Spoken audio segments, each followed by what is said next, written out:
You know, the Mexican 50 peso is over an ounce of gold. It's a big, huge coin, and just makes a really gorgeous ring.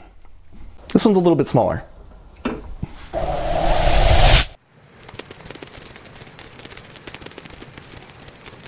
Hey, Skyler here from the Changeyoucanwear, and today's going to be a really interesting video because I'm going to try making this guy, this tiny little gold coin, into a ring. So I've never made a coin ring this small, so I'm going to try making the absolute smallest one I can today. And while I was thinking about doing this, I thought to myself, why not use a gold coin? It's so tiny. But then I realized gold's still pretty expensive even when it's small. So I'm really hoping I don't mess it up. And when I got thinking about doing this video, a YouTuber I've been watching lately really came to mind. There's really only a couple YouTubers that I watch that I'm really excited when they put out a video out. One of them, Bobby Duke Arts. He's just an amazing maker to watch. But the other one is the CrafsMan. Just a really interesting dude. He's a puppet, so there's that. But he makes a lot of miniature things. So I got to thinking, when I'm done with this, and if it turns out good, you know, it might not turn out good, I'm going to send it to the CrafsMan. And so that leads me to a question. I want to know the YouTubers you guys watch, the ones that you really love. When a video comes out, you watch it immediately. I would love to check them out and see who you guys are watching. All right, let's figure out how to get started on this coin ring. All right, here's this little dos peso we're going to be using. And here is the absolute smallest die Jason makes from Jason's Works. It's a 0.7 inches by 0.8 17-degree die. And here's my issue. It falls right through it. It's just too dang small. So that means we're going to need to make tools for this thing. And we need to make a 17-degree die of our own that'll fit this teeny tiny little ring. So that's challenge number one. The second challenge I'm kind of concerned about. See that little chunk of solder? This used to be a necklace. And I'm a little worried that that little chunk of solder is going to make our ring go wobbly or crooked. So I'm thinking I might have to just file it off and hurt the coin edge a little bit by doing it. But there's really no other choice. So there is the second challenge. But the very first one, let's figure out how to make some tools for this thing. So this is what I'm thinking about using. This is a centering pin for the Pepe Tools disc cutter. I have a handful of these in different sizes. And it's the wrong taper angle though. I want this to be the same angle as the die we're going to be making. And the die is going to be 17 degrees. So that means the angle of this cone should also be 17 degrees. In order to do that, I need to reset this to where it'll be cutting at a 16-degree angle.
All right, so that one's done. Now the hard part, trying to get a die made. And so we're going to use similar material for the die too. Another one of these centering tools. I had a handful laying around, so they're just good diameter for what we're looking to do. So I want this to be the die on this side, and we're going to try to match the 17-degree angle again. And what we're going to be doing, drilling a hole first, getting it started, and then cutting our 17-degree angle, and then cutting it off. And then maybe I'll turn it around and cut another 17-degree angle on the other side. We'll see. We'll see what happens.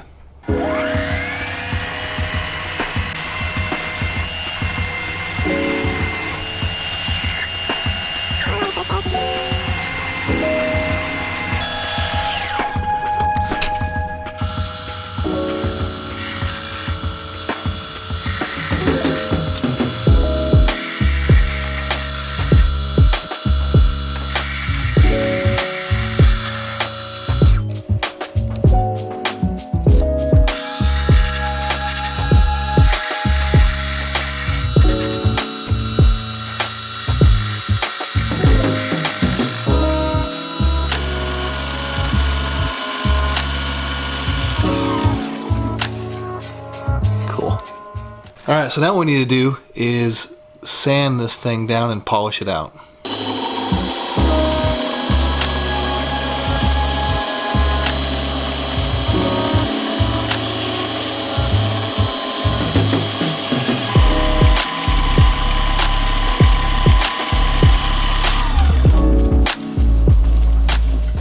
So I'm debating on whether or not I cut it off farther back here and then try making another smaller side for sizing. We know this side's gonna fit the coin now for the initial fold, which is great, but sizing it, that's gonna be too big to size it, I'm pretty sure. So I think I might cut it off and then make a smaller side. All right, so in order to do that, I'll just put it this other way and then cut it off with a grinder, I think.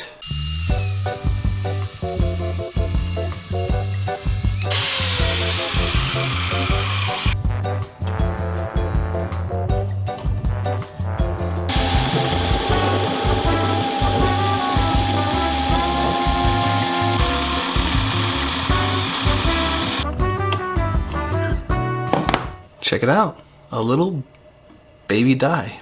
Not bad for my first time making tools. I think I'm gonna go run it over and polish it up real quick. All right, take a look at these little guys. So cool. Watch this. Now, if that's not wild, I don't know what is.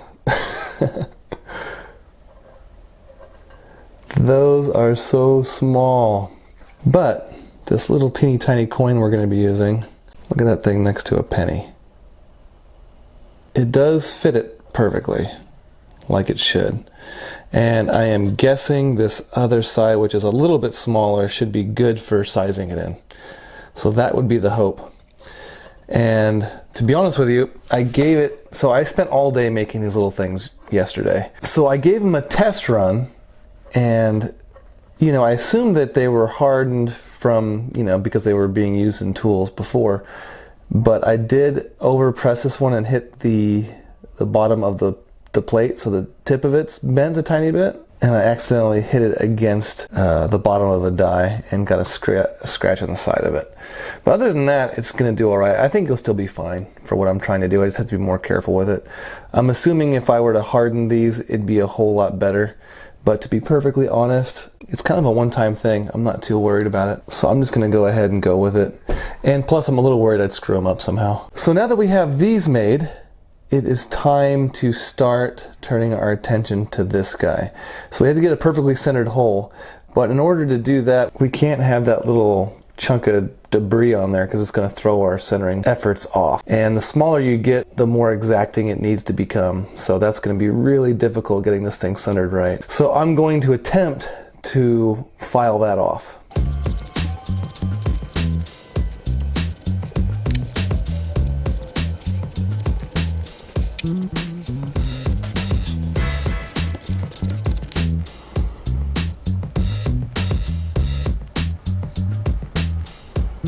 All right, let's get a center hole marked on this thing.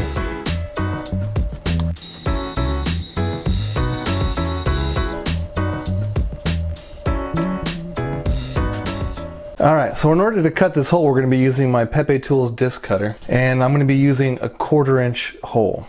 And in order to get this little guy centered in there, I'm going to put it on a piece of paper and then sliding the whole thing in, and then you're able to line it up. And we'll just line that up right where we need it, and then tighten the whole thing down.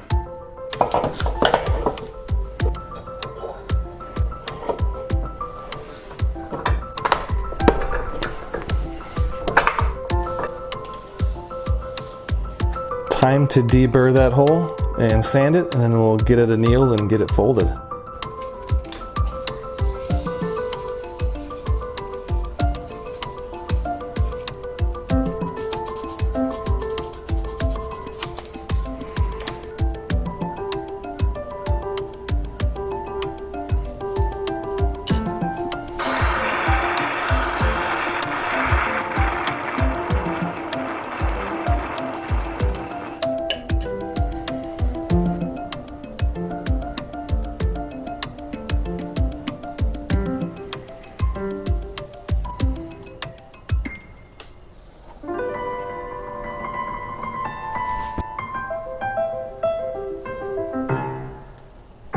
I feel like this video is going to be a big hit in Japan for some reason.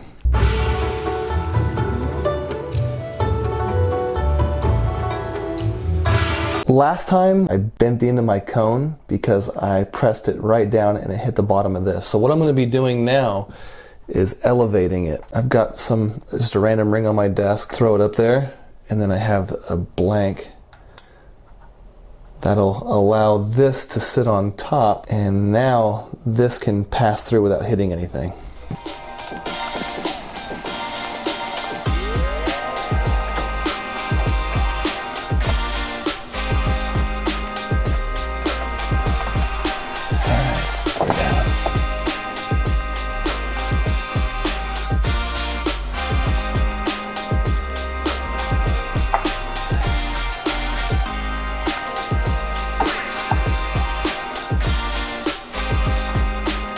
So now what we're going to be doing is re-annealing it.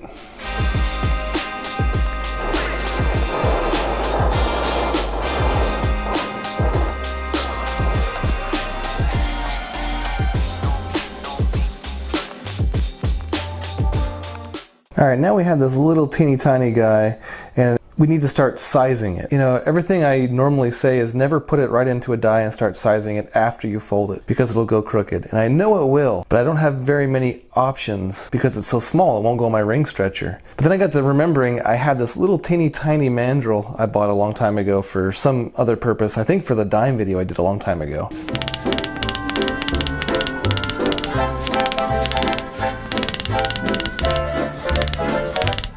Pretty darn round. That should make a pretty even ring, hopefully. We will see. So we'll re-anneal it and then start to size it.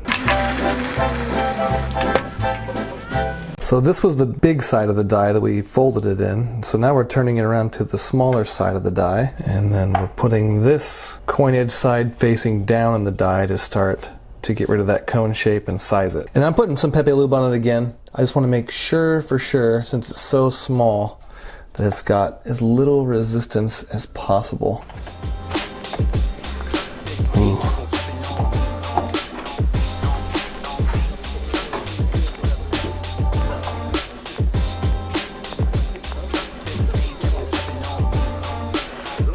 It looks pretty darn even too, so I think we're able to put it back in now this wide side and then finish the sizing.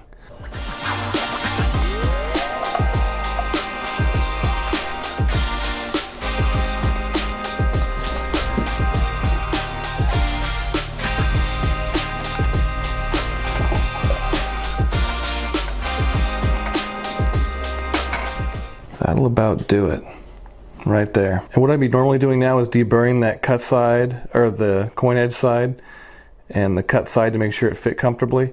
But to be perfectly honest, no one's putting this on, so why worry about it? So now what I'm going to be doing is finishing off with some steel wool and then hit it with the polishing cloth and we'll be done.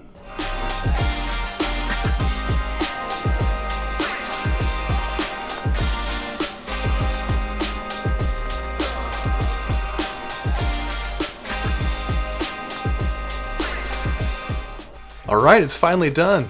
This is going to be one of the coolest projects I've done in a while. I really enjoyed making the little tools for this thing. And don't forget to leave a comment about which YouTubers you guys love to watch. I really want to know. And make sure you check out my website, Changeyoucanwear.net, for all the rings I have for sale.